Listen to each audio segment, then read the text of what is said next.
Welcome to Shaunstake. Thank you for taking this time out of your day to come and share with us. Today I'm launching the first episode of my new talk show with Shaunstake, and we're going to be going over some of the latest news and rumors in sports. I'll be bringing in different colleagues to help discuss these questions with me, and our topic for today is which NBA team can position themselves this offseason to dethrone the Golden State Warriors. Today, I'm here with Joshua A. Stupin, a friend and colleague of mine. We're going to discuss some basketball. Josh, how's it going? Thank you for having me on. Yes, anytime. Alright, so we're looking at who can potentially take down the Warriors, and the first team that comes to mind is the Cleveland Cavaliers. Right, the Cleveland Cavaliers obviously were the closest team last year because they made the finals, but being swept, it's obvious they have to make some improvements to be able to defeat these Warriors and at least just play with them, Yeah, and there's talk about LeBron James leaving. Number one step if you're the Cavaliers is you got to retain the king. Without him, they're not going anywhere anytime soon. They would go nowhere without LeBron. They need LeBron. And if LeBron could lure free agents such as Paul George, trade for Kawhi, then they're in the position. Now they're in business, Surround LeBron with a couple more seasoned veterans who are hungry for a championship just like him. And all of a sudden we'll see another banner hung in Cleveland pretty soon. But another team that can position themselves is the Philadelphia 76ers. Oh yeah, definitely. Their core with Ben Simmons, Joel Embiid, they have the young talent that LeBron likes playing with. If LeBron can come to the Philadelphia 76ers, they are now in position and they have a super team to defeat the Warriors. Let's not forget about the other guys they got there too. JJ Redick might re-sign there. He said he had the most fun ever playing in the NBA this past season. He worked wonders for them. Right. They also have Dario Saric, young player there, along with their young core. And let's not forget about Markelle Fultz. Number one pick from last year, underwent bad shoulder surgery. He's got the yips. When you got the yips and you can't shoot, how can you be helpful? I think he's a bust. I think he's a bust. I think it's too early to call him a bust. If he can turn it around, that would definitely help. If he can get back to the way he was playing at Washington, the 76ers have a true point guard. University of Washington. Yes, University of Washington.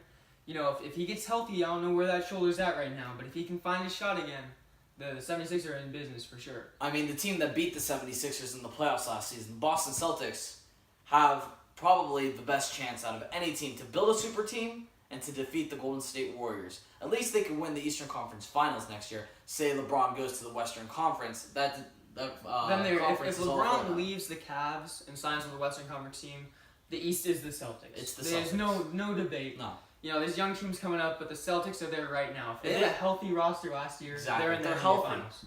With Kyrie Irving, Gordon Hayward coming back, they already have Marcus Smart, Terry Rozier, they have Jason Tatum, Jaylen Brown. He's probably the best rookie out of the whole class, and last year's class was just as good. Maybe not, maybe better than LeBron's rookie class of 2003. Yeah, no, this was a very, very strong Jason Tatum has all the potential to be an NBA superstar.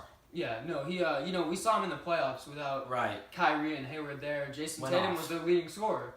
The guy's in his first season in the NBA, and he's going toe-to-toe with LeBron in the playoffs. So that obviously has good signs for them. Whether they are able to trade for Kawhi Leonard, that obviously, bringing in a guy like Kawhi makes your team better. But if their roster's the same next season, I see them in the finals.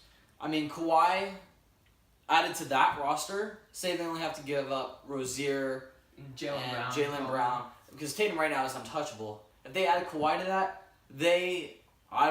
they're just as good as the Warriors, if not better. Yep. They go toe-to-toe. Kyrie for Steph, Kawhi for KD. Yep, and then you got Al Horford down there. Not exactly a comparison with Draymond Green, but Horford, veteran leadership, he can hold his own for sure. So we got Gordon Hayward coming healthy too. That's another scorer. Yep, and then Jason Tatum is kind of their X factor, I think, Could next set year. him over the edge. We'll see how he grows during this offseason, but he's for sure going to come in as one of the best players. Talking about big brands, the Celtics, right? Yep. You have to keep the Los Angeles Lakers in this conversation with their management, GM Rob Pelinka, new basically head Magic Johnson with Jeannie Buss. They have the pieces to lure LeBron James. They have the management and they have the young players around them. Yep, and let's not forget the city.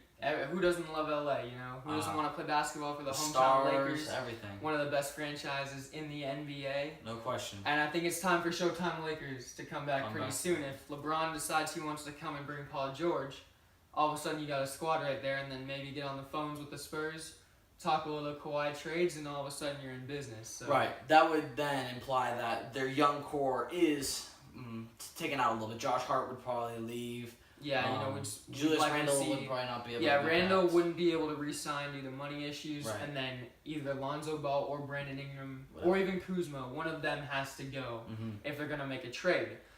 But if you don't get Kawhi, you're keeping your young core. So if they take another step with LeBron and Paul George there, all of a sudden that team's still really, really good. And depending on the growth of those young players, they might be able to defeat the Warriors with LeBron and Paul George.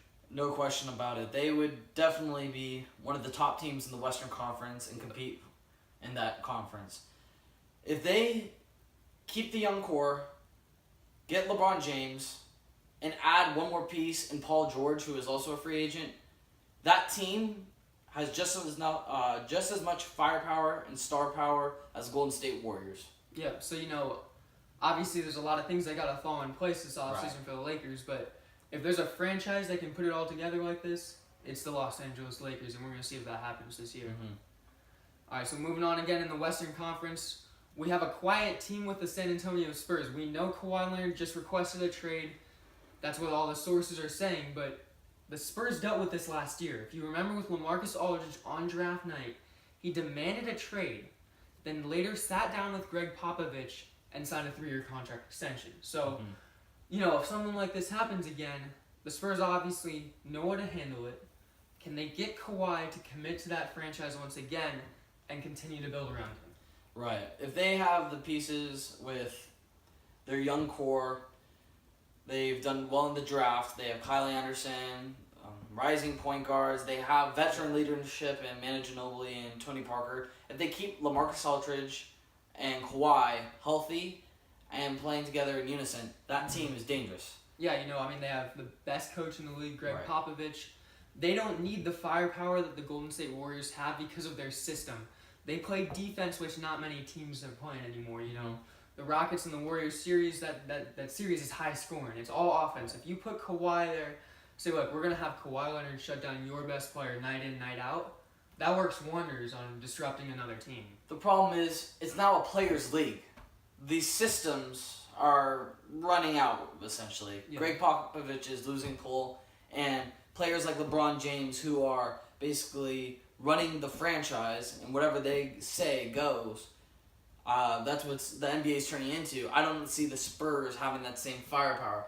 But a team like the Houston Rockets, who have pieces together like Chris Paul, James Harden, and Clint Capella that they could re-sign, they have pieces that could do major damage in the Western Conference. Yeah, no, that brings up a good point with the Houston Rockets. You know, obviously, I'm pretty sure they're in the finals last year if Chris Paul doesn't, you know, hurt his hamstring again. No question. If with a healthy Chris Paul, the Rockets are winning that conference. No question about it. You know, we're seeing a whole different outcome with a healthy team. So the biggest thing for Houston this year is, can they retain all these guys? Chris Paul's a free agent. We know he wants the max. Yeah. Then you have Clint Capella, restricted free agency. They likely don't have the cap room to sign 2 max contracts this year. They already have Harden on the Supermax and a couple high-paying contracts already. So they're either going to need to make some trades to get out bad contracts such as Ryan Anderson, or they're going to need to let Capella go, and maybe a DeAndre Jordan signs on a cheaper contract, team-friendly deal. That's a good point. But they need to worry about guys like Trevor Ariza leaving. So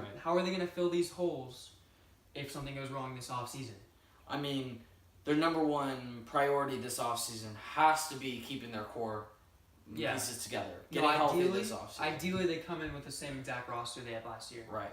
You know, obviously you need to get better somehow, but they were there last year if they're healthy. The likelihood of them now signing LeBron James is a lot lower. We don't see Greg Popovich, the Spurs organization, trading Kawhi to the same team in their same division, in the same conference. They wouldn't do that because, and quite frankly, the Rockets don't have enough assets to give back to the Spurs anything noteworthy. So we don't see them getting Kawhi.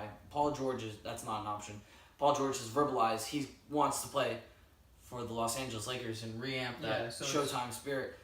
LeBron is unlikely, so the Rockets just have to focus on retaining that roster they had last season. Yeah, the Rockets are one of the few teams that, I wouldn't say control their own destiny, but they're not reliant upon LeBron James, Paul George, or Kawhi Leonard. Right. The Lakers' success is solely off of what those guys decide to do. But the Rockets, they have the pieces. They don't need to get the superstar. They already have their two guys in Chris Paul and James Harden. So it's what else they can add to those guys. I mean, LeBron James has every team in the NBA recruiting him. Who wouldn't want someone like that on their team? But the Lakers are just hurting their chances daily with these diss tracks that are coming out and these foolish decisions by these immature young stars, budding stars, not stars yet, that are just hurting his chances. Where do you see LeBron going this offseason? I feel like LeBron, he hasn't given us any real indications. Right.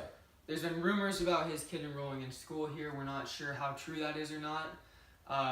He's got friends in multiple cities. Yes. His hometown is Cleveland. Mm-hmm. So it's hard to get a read on him, especially when he's trying to keep this information private to himself. Yes. So I really think we're just going to have to wait and see on where LeBron James decides to go. Well, it's going to be interesting because LeBron James transcends the NBA. He's the best player in our league right now. A lot of people say he's the greatest of all time. We'll just have to wait and see. Like you said, where will he end up going? Yeah, that's one of the most important things about this offseason is finding where LeBron goes, because wherever he is, that's a new super team right there. Right there. And that team most likely will have the best chance to dethrone the Warriors. Just wanted to give a huge thank you to Josh for coming in today. We did a great first show here on Shaunstake, and I'll see you next time.